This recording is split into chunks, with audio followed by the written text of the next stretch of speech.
The Houston Texans continue to make moves. They continue to add depth to this roster and specifically to this defense. Nick Caserio noticed last year, probably watching the tape, that this defense might have been the worst in football. He continues to add some playmakers to that defense. Jordan Jenkins is another one of those playmakers. Jordan Jenkins has long been a super underrated edge player from the New York Jets. Now, he's not a big-time game changer. He's not going to be a TJ Watt or a Myles Garrett. But Jordan Jenkins is a true starting edge player. If you did a list of the top 64 edge players in the NFL, 2 on each team, Jordan Jenkins would be on that list. And he's been on that list for the last 4 to 5 years. He's put up consistently somewhere around 6 sacks for the past 3 seasons for the New York Jets. And these are the type of players that Nick Caserio has been bargain shopping for. Obviously, Caserio has had a long look at Jordan Jenkins as his team in New England has played the Jets twice a year for the past however long the AFC East has existed.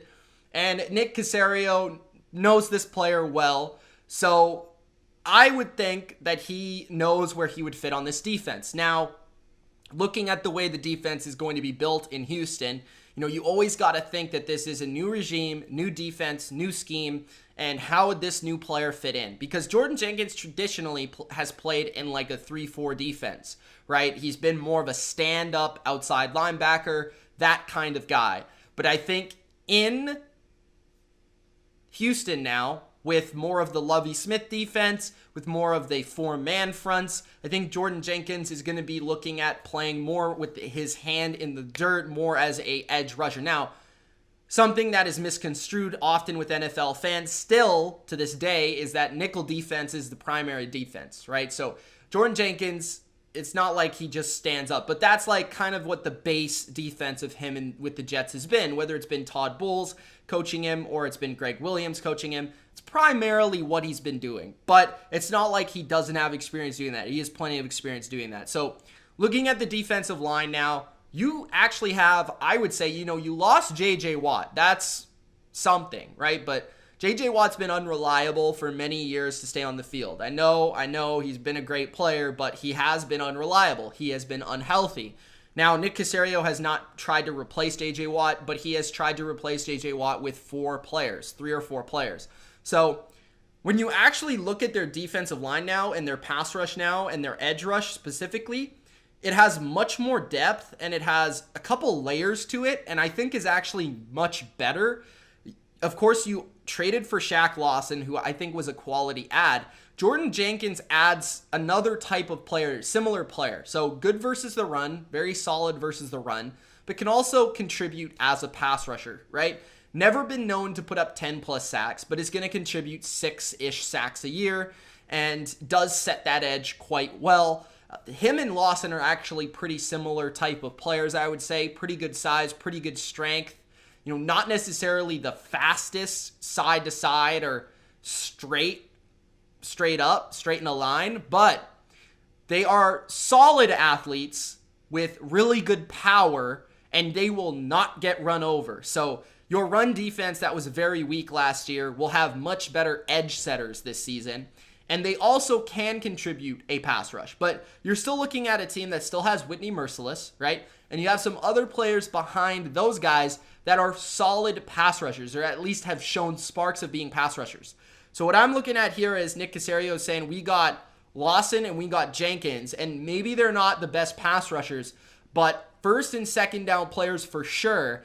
And then we can add Whitney Merciless more as a third down specific player, and maybe that will get better pass rush results out of him. So that's what I would be looking for. It also adds more versatility, obviously, and just different ways you can align these players. And maybe, hey, all 3 of them will be involved in the pass rush set. Maybe a guy like Lawson would move inside in that scenario. So I think the Texans make another very solid move here. Okay, this is a 2-year deal. Chance to make $8 million, but it's more like $6 million. So it's basically $3 million-ish per year. That's pretty good, right? even this tweet that I just copied says the ex third round pick has had 10 sacks the last 2 seasons. So expect 5 to 6 sacks this year from Jordan Jenkins, but know that he has primarily been a very solid edge setter for the Jets. If you look at the Jets, part of the reason they haven't been an utter disaster on defense is because of their run defense, and Jordan Jenkins has been part of that. So Jenkins, good, solid, starting football player. Nothing special, but again, along the same lines of what Nick Caserio has been doing. Bargains that can help the team in positions of need. Now, the next trade was a little bit outside of the realm of need. It was more so just maybe a want or maybe hey, why not? So the Houston Texans traded for Ryan Finley of the Cincinnati Bengals. Actually, way back when Ryan Finley was drafted, I made a video on him saying he was the most underrated quarterback in the draft class. It's interesting, now that Nick Caserio has traded for him, he is not shown to be the most underrated player in the draft class, and I was probably wrong about that, although I don't remember which draft class that was. I want to say it was 2 seasons ago. But this is a kid that's had experience starting in the NFL. He's played probably 5 games, about, just guessing off the top of my head. He started about 5 games for Cincinnati. He beat the Steelers on Monday Night Football, in part due to his ability, to run, actually, surprisingly. But I did like him coming out of college. Part of it was because I thought, he had really refined accuracy, slight mobility. I liked his release quite a bit. I just liked how calm he was in the pocket, like his movement in the pocket, his ability just to throw the football accurately into tight windows.